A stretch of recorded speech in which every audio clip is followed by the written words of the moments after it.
میاں کنجوس۔ نائمہ رازیہ کہتے ہیں جب گدڑ کی شامت آتی ہے تو وہ شہر کا رخ کرتا ہے، مگر جب میاں کنجوس کی شامت آئی تو ان کی بیوی نے ان سے امو کی فرمائش کر دی۔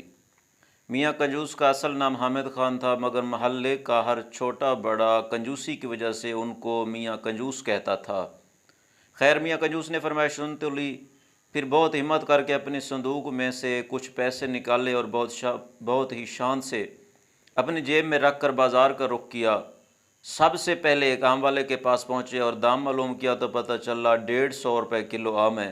یہ سنتے ہی میاں کنجوس کانوں کو ہاتھ لگاتے ہوئے بولے، ارے بھائی، اتنے مہنگے آم، کچھ تو کم کرو۔ یہ سن کر آم والے نے جواب دیا، اس سے سستے لینے ہیں تو آگے جاؤ۔ میاں کنجوس فوراً آگے ہو لیے۔ آگے چل کر دام دریافت کرنے پر معلوم ہوا کہ آم 150 روپے کلو ہی ہیں۔ دام سن کر کنجوس میاں برا سا منہ بنا کر اس سے بولے، خدا کا خوف کرو، اتنے مہنگے آم بیچتے ہو، اتنا عمدہ مال سستا نہیں ملے گا، آم والے نے کہا۔ اب میاں کنجوس ایک اور آم والے کے پاس پہنچے۔ امو کی حالت قابل دید تھی، پچکے، گلے سڑے، جن سے رس بہہ رہا تھا، ہزاروں کی تعداد میں مکھیاں بھن بھنا رہی تھیں۔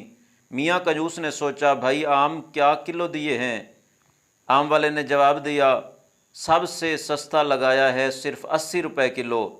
میاں کنجوس غصے سے جھنجھلائے اور بولے، اتنے خراب آم 80 روپے کلو؟ آم والے نے کہا، بابو جی، اس سے سستا آم کہیں نہیں ملے گا۔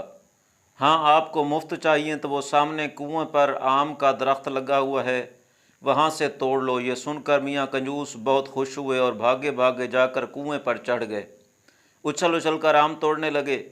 اچانک ان کا پیر پھسل گیا اور میاں کنجوس کنویں میں جا گرے۔ وہ تو خیر ہوئی کہ کنواں خشک تھا، مگر میاں کنجوس گرتے ہی اٹھ کھڑے ہوئے اور کپڑے جھاڑ کر کنویں میں پڑے ہوئے آم کو اٹھا کر جھولی میں بھرنے لگے، مگر جب اوپر نظر اٹھائی تو بہت پریشان ہوئے کہ اب کنویں سے کس طرح نکلا جائے۔ یہ خیال آتے ہی میاں کنجوس لگے چیخنے چلانے۔ اسی وقت ادھر سے ایک گھوڑے گاڑی والا گزرا اور اس نے جب یہ آوازیں سنی اور میاں کنجوس کو کنویں میں دیکھا تو اسے رحم آ گیا۔ اس نے اپنی گھوڑا گاڑی کا رسا نکالا اور کنویں کے اندر لٹکا کر اوپر سے رسی مضبوطی سے پکڑ لیا اور کہا کہ رسا پکڑ کر آ جائیں۔ میاں کنجوس نے ایسا ہی کیا، مگر ابھی ذرا سا ہی چڑھے تھے کہ گھوڑا گاڑی والا ان کا وزن نہ سہ سکا اور دھڑم سے کنویں میں آ گرا۔ میاں کنجوس دوبارہ کنویں میں پریشان ہو کر چلانے لگا، ان کے ساتھ گھوڑا گاڑی والے نے بھی چلانا شروع کر دیا۔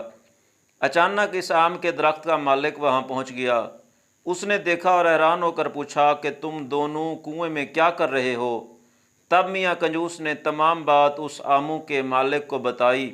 مالک نے کہا، اگر آپ مجھے 200 روپے دیں تو میں آپ کو نکال دوں گا۔